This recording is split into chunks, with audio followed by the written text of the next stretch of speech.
Você saberia me responder qual o tamanho da queda da Bolsa de Valores do Japão quando eles foram bombardeados lá no final da Segunda Guerra Mundial? Ou a Bolsa de Valores da Alemanha no início da Primeira Guerra Mundial? Bem, eu não sei se você reparou, ao redor do mundo atualmente tem algumas guerras acontecendo, ou riscos de outras começarem. Enfim, está se generalizando esse tipo de cenário. Então, eu corri atrás de dados de o que aconteceu com as 10 maiores bolsas de valores do mundo no século passado durante as principais guerras. Primeira Guerra Mundial, Segunda Guerra Mundial, algumas guerras de independências mais localizadas em países específicos. E eu fui atrás desses dados em um estudo sobre isso e eu tive algumas conclusões muito interessantes, contraintuitivas, que foram um pouco suprimidas do estudo de finanças, de portfólio, de investimentos. Porque majoritariamente nós consumimos esse tipo de informação, conhecimento de livros americanos. E a história da Bolsa de Valores dos Estados Unidos foi bem atípica quando eu comecei a comparar com as outras bolsas de valores agora, outras bolsas de valores ao redor do mundo, principalmente em períodos de guerra. Eu queria ver como se comporta a renda variável versus renda fixa em períodos de grande estresse, em períodos de grande percepção de risco, e aqui risco real. Aqui não é um risco de uma empresa a não crescer. Aqui é risco do seu país ser bombardeado, por exemplo. Então tem uma percepção, uma aversão a risco maior do que o normal e tem sempre essa clareza que agora o risco ele é real, não é só um risco financeiro no seu portfólio, uma queda, por exemplo. Enfim, eu vou trazer aqui esses dados, dados de 10 bolsas de valores no período da Primeira e Segunda Guerra Mundial, comparando renda variável e renda fixa, obviamente os percentuais de queda de cada um desses cenários, e a conclusão eu acho que vai ficar auto-evidente depois de mostrar esses dados.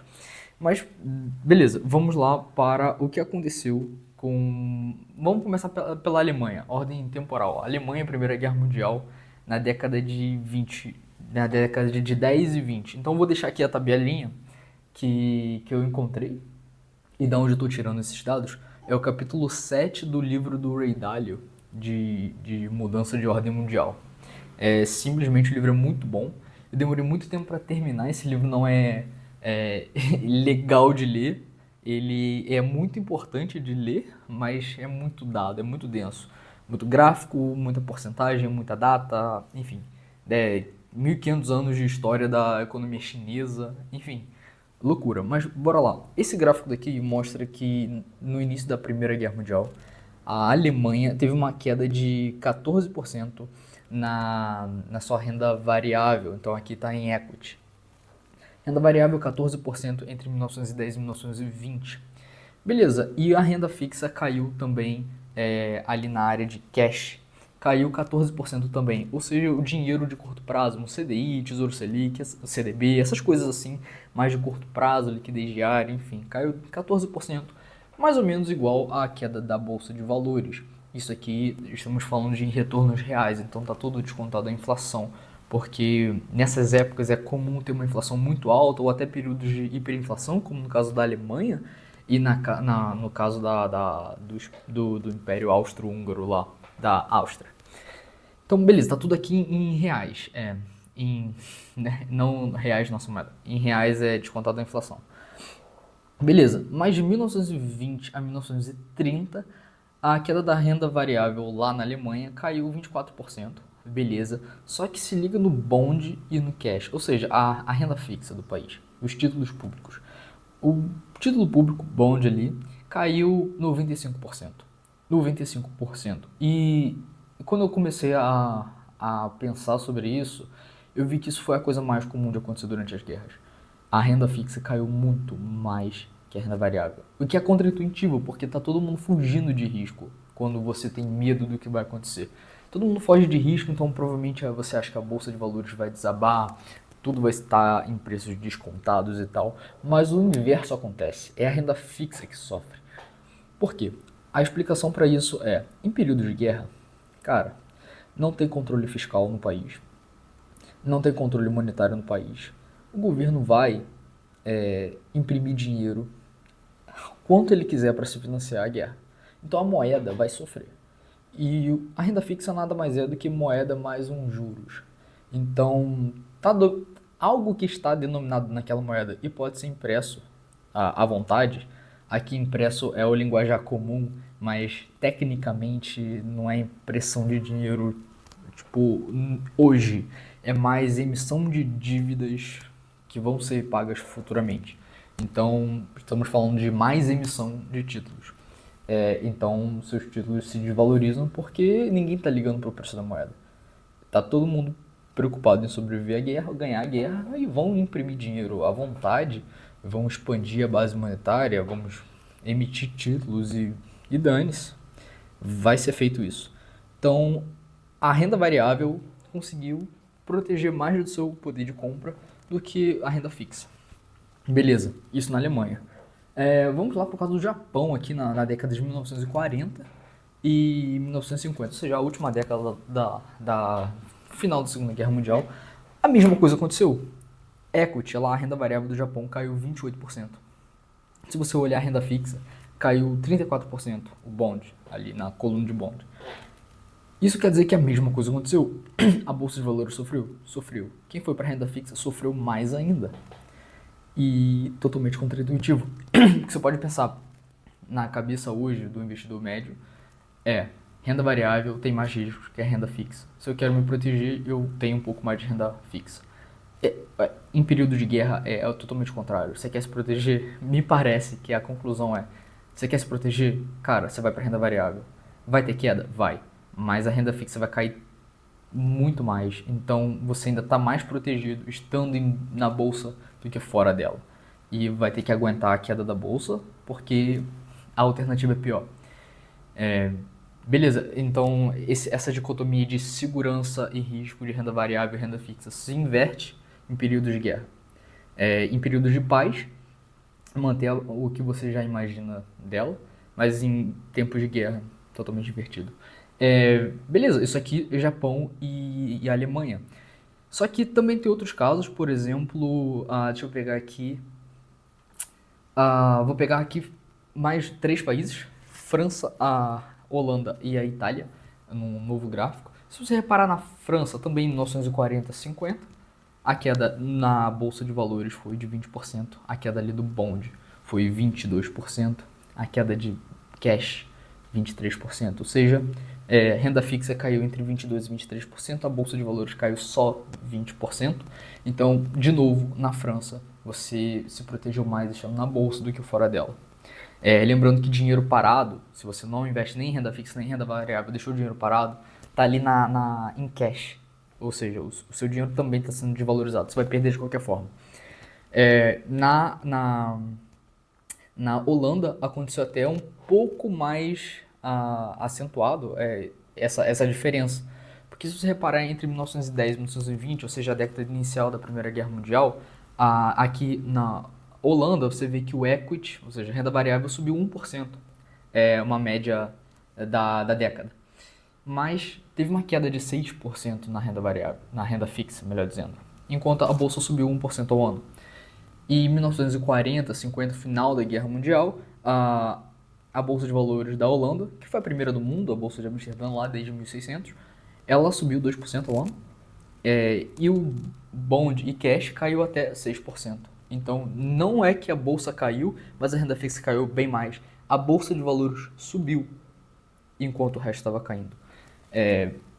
Curioso.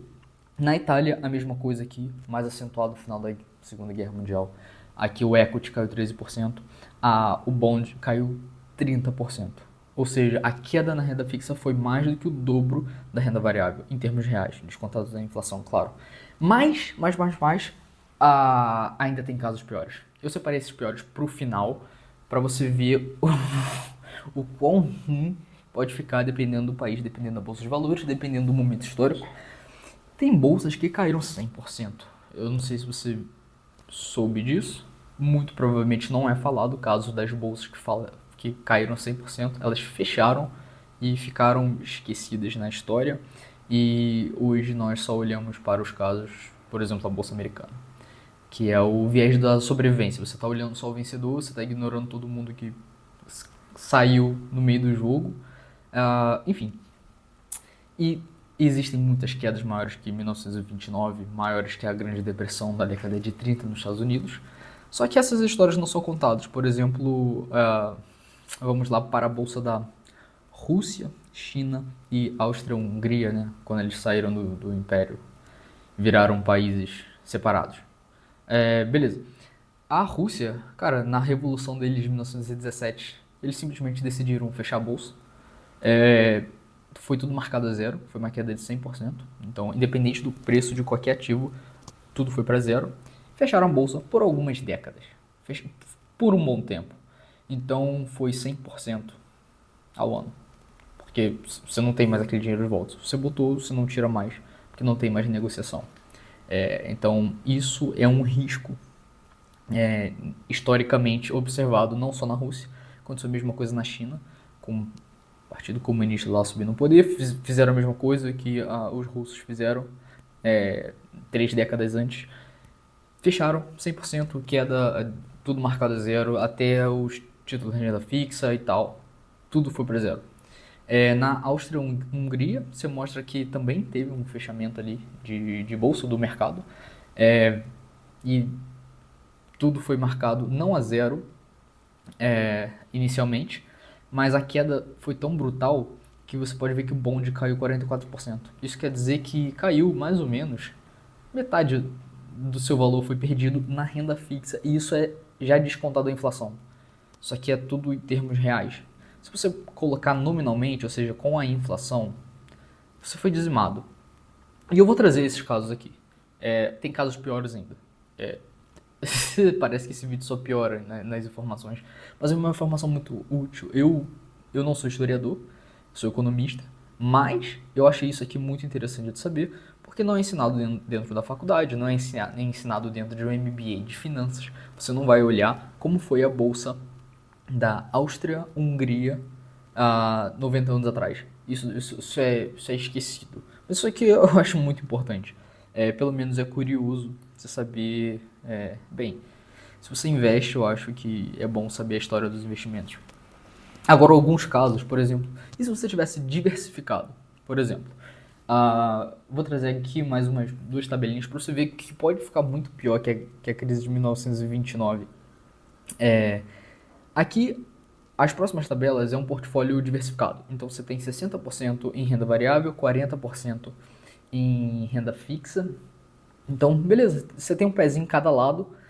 E agora o período não é mais de 10 anos, década a década, como nos gráficos anteriores. Agora é um período um pouquinho maior, de 20 anos. Então é o longo prazo, ou seja, os períodos de guerra ou crises acentuadas são mais curtos, com um espaçamento maior, ou seja, o momento ruim foi diluído no longo prazo, e mesmo assim, obviamente, descontado a inflação. Se reparar, a Rússia, e de 1900 a 1920, uma queda real de 100%, como nós falamos aqui, fecharam o mercado, marcaram tudo a zero. A China, a mesma coisa, no período de 20 anos. A Alemanha, a mesma coisa, aqui por conta da hiperinflação que ocorreu, não só no início da Segunda Guerra Mundial, né, mas foi mais acentuado no final da Primeira Guerra Mundial, não no início. O Japão também, 96% de queda de ganhos reais em 20 anos no acumulado. Então, 100%. Esses 4 países aqui, 4 casos, caíram de 96% a 100%. Isso é muito maior que a crise de 1929, obviamente. E agora, só para finalizar o vídeo, eu vou tacar mais um gráfico aqui. É a mesma coisa do que os outros que eu já falei. Só que agora é Áustria, França, Itália. Outro período na Itália, França e Itália, de novo, caíram de 95% a 72%. Ali nesse gráfico tem um pouquinho das explicações de porquê e quando. E só que essas quedas aqui foram brutais, foram as maiores quedas das bolsas de valores que nós temos registradas na história econômica. E não é ensinado. Não é ensinado. É MBA de finanças, você não sabe. Se você pesquisar sobre investimentos no YouTube, não vão te falar dessas quedas, desse tipo de risco que de fato aconteceu. Foi brutal, dizimou muita gente. Mesmo assim, parece que foram escondidos ou não estudados ou não levados a sério. Então esse vídeo é isso, mostrar alguns dados que muito provavelmente não tem em outro lugar. Eu não achei vídeos falando sobre esses acontecimentos. Esses acontecimentos estão só em livros de história, como no caso do Ray Dalio. Recomendo o livro se você tiver paciência. Esse livro não é legalzinho de ler, é denso. Eu levei alguns meses para ler, porque eu ficava alternando de um livro para o outro, não tinha mais saco para ler esse livro é, sem pausas. Mas é isso. Todos os principais dados sobre as bolsas de valores no século passado, em período de crise, para você tomar suas próprias decisões, saber o que aconteceu na história e não achar que essas coisas têm uma chance nula de acontecer no futuro, porque já aconteceram várias vezes no passado, né? Então é isso. Acho que vai acontecer? Acho que não vai, tão cedo. Mas já existiu, a chance não é nula, não dá para descartar essa hipótese, tanto que tá muito bem documentada essa possibilidade. Enfim, por esse vídeo é isso. Perdão pelas notícias ruins.